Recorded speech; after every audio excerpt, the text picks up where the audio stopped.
Jane's going to bring us our reading now, and it is from Nehemiah 12, 27 to 47. Thanks, Jane. I won't be trying to pronounce all the names, so I think they're going to be up there, and I will just, pop over.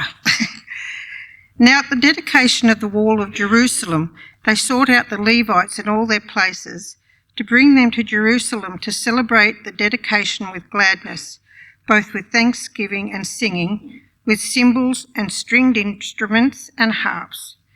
And the sons of the singers gathered together from the countryside around Jerusalem, from the villages of the Netophathites, from the house of Gilgal, and from the fields of Geba and Asmaveth, for the singers had built themselves villages all around Jerusalem.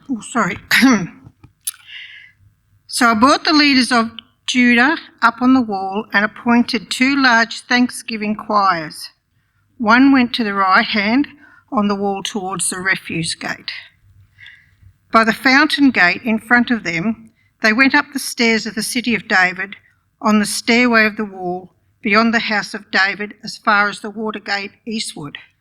The other thanksgiving choir went the opposite way, and I was behind them with half of the people on the wall, going past the tower of the ovens as far as the broad wall. And above the gate of Ephraim, above the old gate, above the fish gate, the tower of Hananel, the tower of the 100, as far as the sheep gate, and they stopped by the gate of the prison. So 2 thanksgiving choirs stood in the house of God, likewise I and half of the rulers with me. Also that day they offered great sacrifices and rejoiced, for God had made them rejoice with great joy. The women and the children also rejoiced, so that the joy of Jerusalem was heard afar off. And at the same time, some were appointed over the rooms of the storehouse for their offerings, the first fruits and the tithes, to gather into them from the fields of the cities the portions specified by the Lord for the priests and Levites. For Judah rejoiced over the priests and Levites who ministered. Both the singers and the gatekeepers kept the charge of their God and the charge of the purification according to the command of David and Solomon his son. For in the days of David and Asaph of old there were chiefs of the singers and songs of praise and thanksgiving to God. In the days of Zerubbabel and in the day of Nehemiah, all Israel gave the portions for the singers and the gatekeepers, a portion for each day. They also consecrated holy things for the Levites, and the Levites consecrated them for the children of Aaron.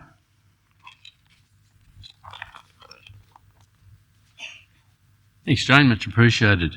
I'll just invite Rod up now to give us the message. Thank you. Our Father, once again, we ask for your help as we think about this passage before us this morning. Pray that you might guide our thoughts and that you would help us in our understanding and in our living according to your word. Amen. A few weeks ago, coronation of King Charles III was on TV. I had to put up a picture, but I couldn't find one that was available in the public domain. They must all be copyrighted. But I was in the airport at Lusaka at the time. And yet even there, I noticed that at least one of the airport restaurants was screening the coronation. How would you describe that occasion? A British pageantry? A great pomp and ceremony? Spiritually uplifting? Celebration of a new era? Many people in Britain saw it as an opportunity to throw a party. Others saw it as a good occasion to protest. How would you describe what Jane just read for us in Nehemiah? Wasn't British, so that option's not relevant. But what about the others? Great pomp and ceremony, spiritually uplifting, celebration of a new era. Now, it does look like a great deal of pomp and ceremony. They spend a lot of time getting ready for this occasion, They bring all the Levites into Jerusalem. They also bring in all the singers. They purify the priests and the Levites. They purify the people. They purify the gates and the wall. Now, the text doesn't tell us here exactly how they did that, how they purified these things. There were instructions in the law as to how the priests and the Levites purified themselves.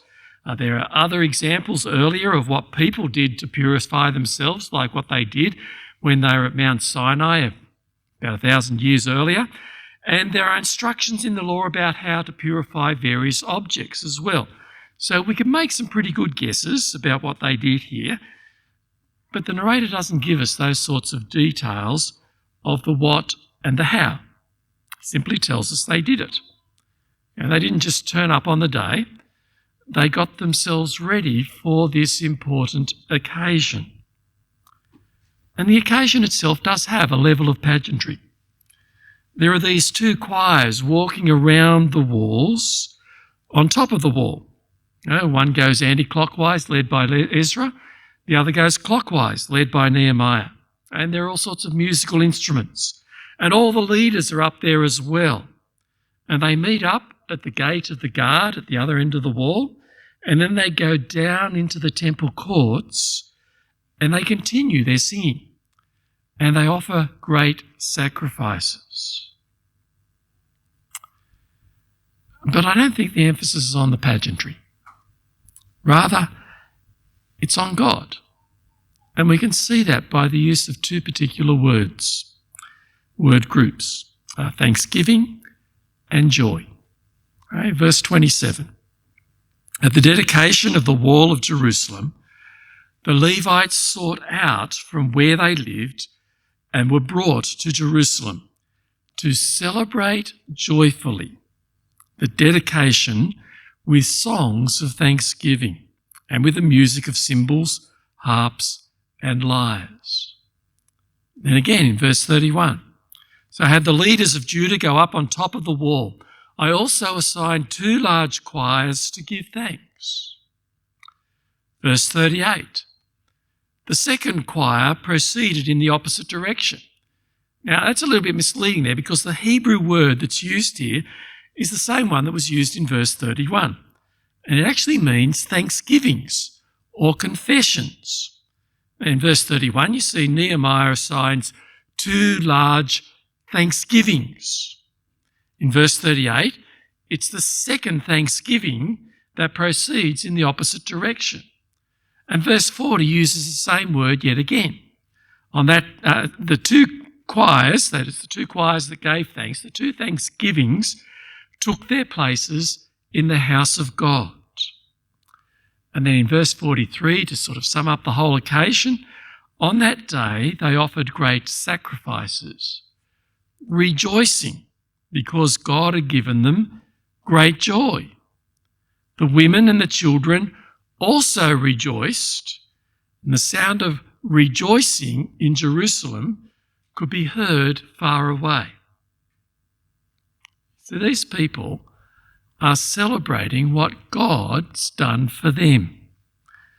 Now we've seen Nehemiah emphasise God's role all the way through the book. Let me trace it through for you. So back in chapter 2, verse 8, it says, because the gracious hand of my God was upon me, the king granted my requests. 2:12. I had not told anyone what my God had put in my heart to do for Jerusalem. Verse 18. I also told them about the gracious hand of my God upon me and what the king had said to me. Verse 20. I answered them saying, the God of heaven will give us success.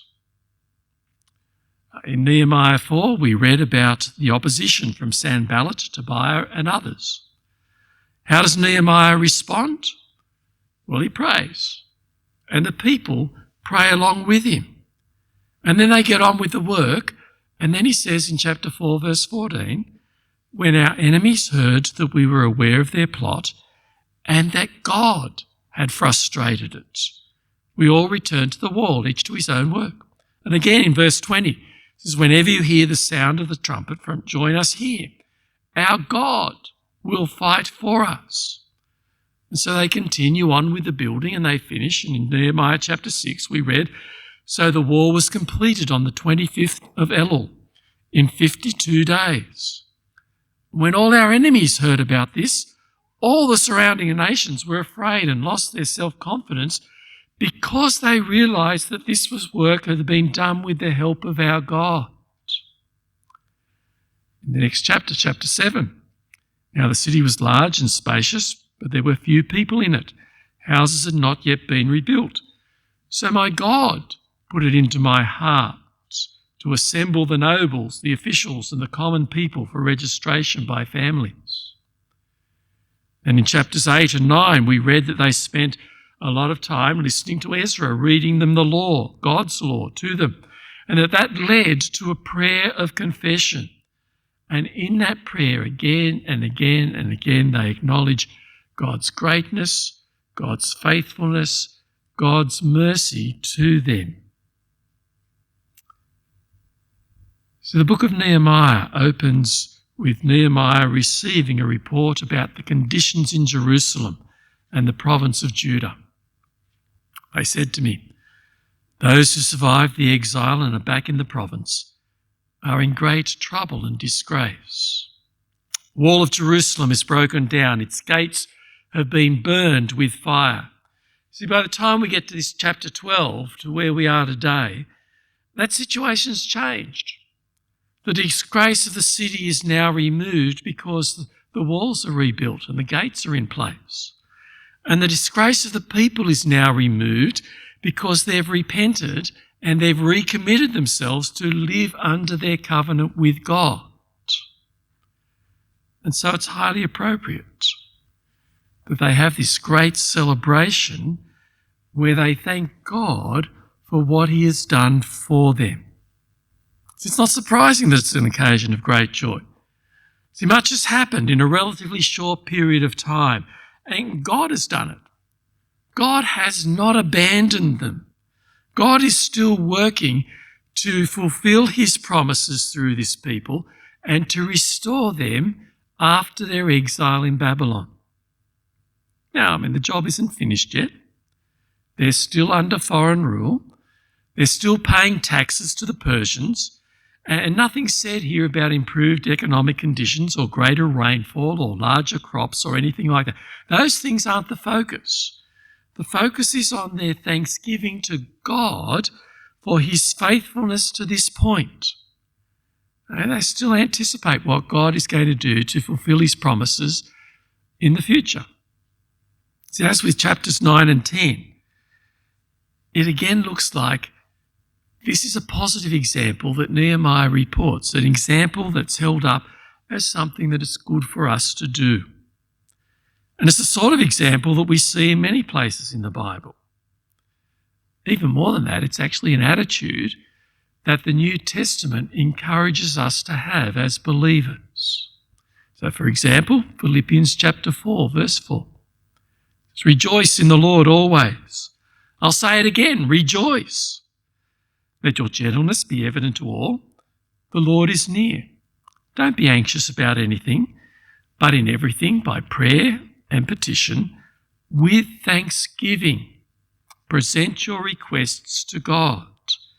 And the peace of God, which transcends all understanding, will guard your hearts and minds in Christ Jesus. We're also warned in the New Testament about the dangers of having the opposite attitude. And so in Romans chapter 1, verse 21, it says, for although they knew God, they neither glorified him as God, nor gave thanks to him. For their thinking became futile and their foolish hearts were darkened. Although they claimed to be wise, they became fools and exchanged the glory of the immortal God for images made to look like mortal man and birds and animals and reptiles. We today, of course, have much more information about God has fulfilled his promises and is continuing to fulfill them.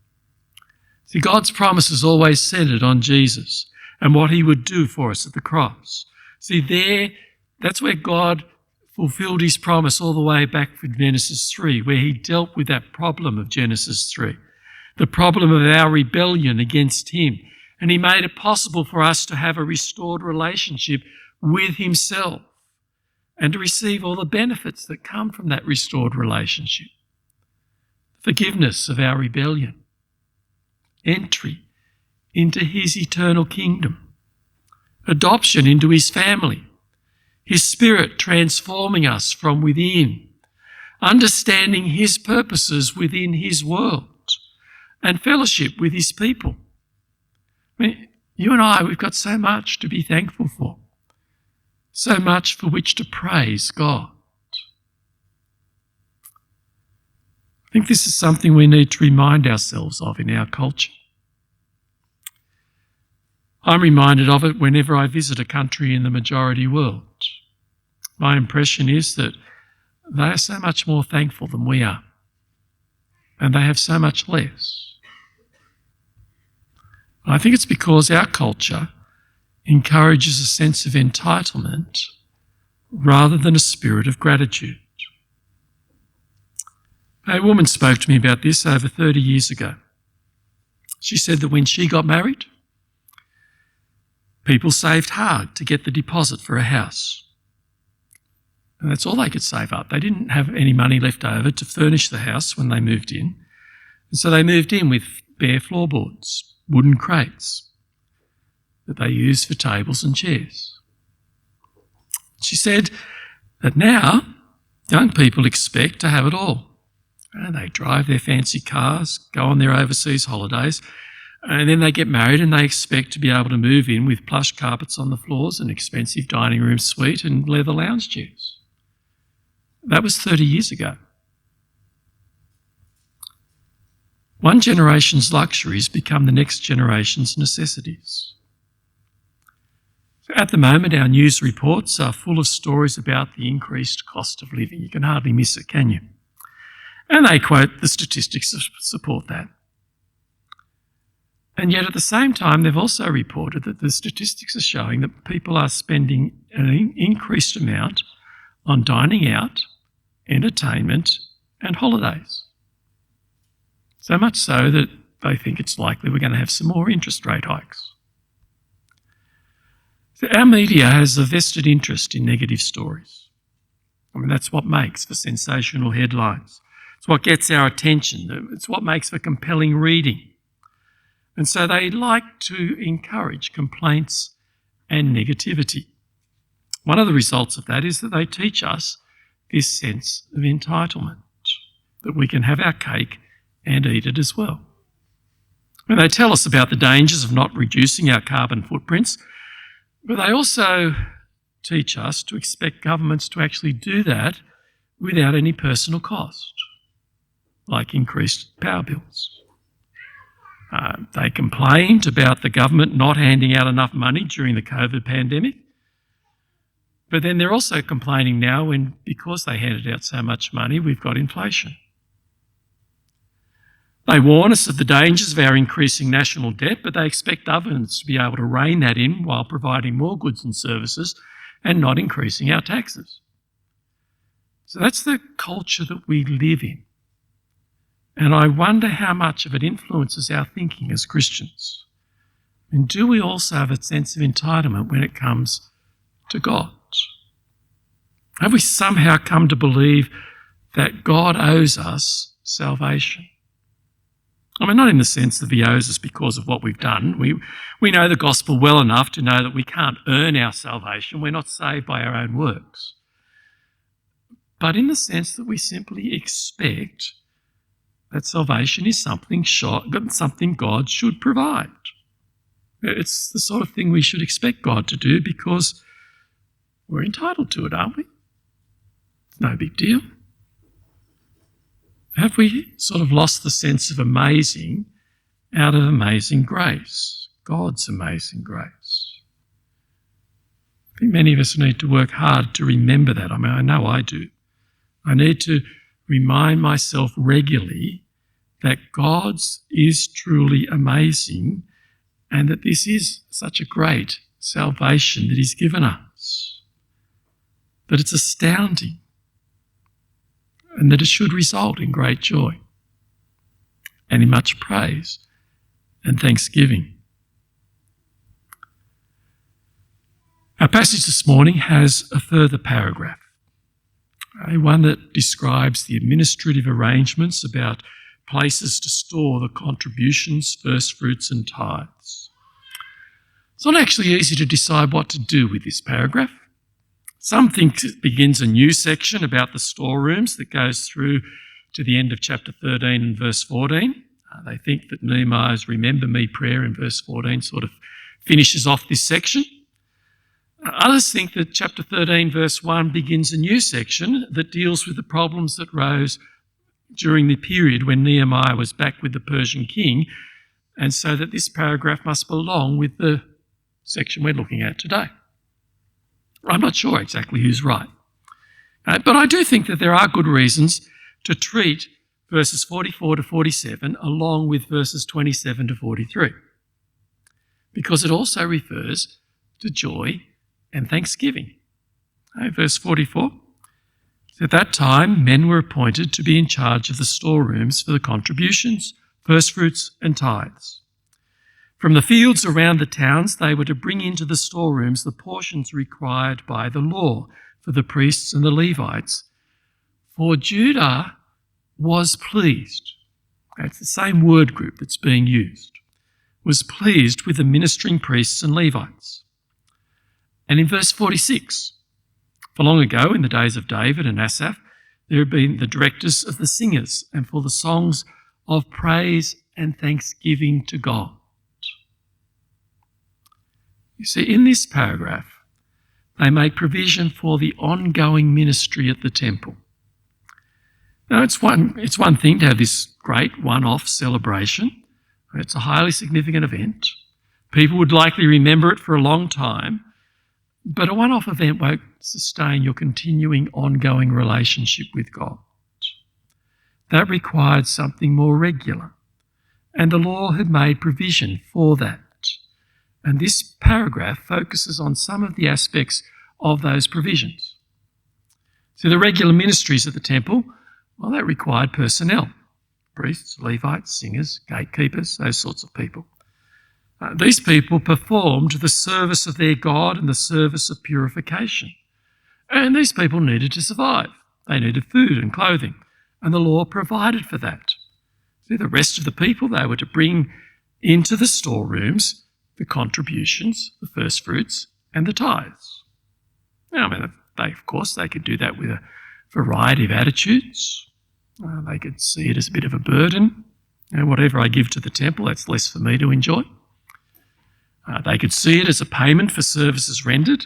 These guys are doing something that benefits me, so it's only fair I pay for it. They could see it in the context of their stewardship of God's resources. I'm responsible to God for all that he entrusts to me, and this is part of how he wants me to use the resources that he's entrusted to me. Or they could see it in the context of thanksgiving. All that I am, all I have is from God. So it's right that I express my thanks to God by living according to his will. See, as they dedicated the wall, there's this great note of thanksgiving and joy. But it must not stop there. Yes, it's right to thank God in the big things in life. Completing the wall, renewing the covenant, certainly qualified as pretty big things. But it's also right to thank God in the everyday things of life. And I think that's part of what this final part of chapter 12 is about. They have joy in supporting the temple personnel. And they maintain the practice of regularly singing their praise and thanksgiving. It's part of what we still sort of do today as we gather each Sunday. And we remind ourselves of God's greatness, that he is indeed worthy to be praised. And we remind ourselves of God's goodness and mercy, that it's right that we thank him for what he's done for us and what he continues to do for us. And hopefully that flows over into our weeks day by day. See, this is the antidote to the entitlement training of our culture. Find ways to regularly remind yourselves of God's greatness and goodness and mercy. Meditate on what God's done for you in the past, what he continues to do for you in the present. As that old hymn said, learn to count your blessings. For as Paul instructs the Philippians, do everything without complaining or arguing, so that you may become blameless and pure, children of God without fault in a crooked and depraved generation in which you shine like stars in the universe as you hold out the word of life. For if we become like that, we will indeed shine out as being different from our culture around us.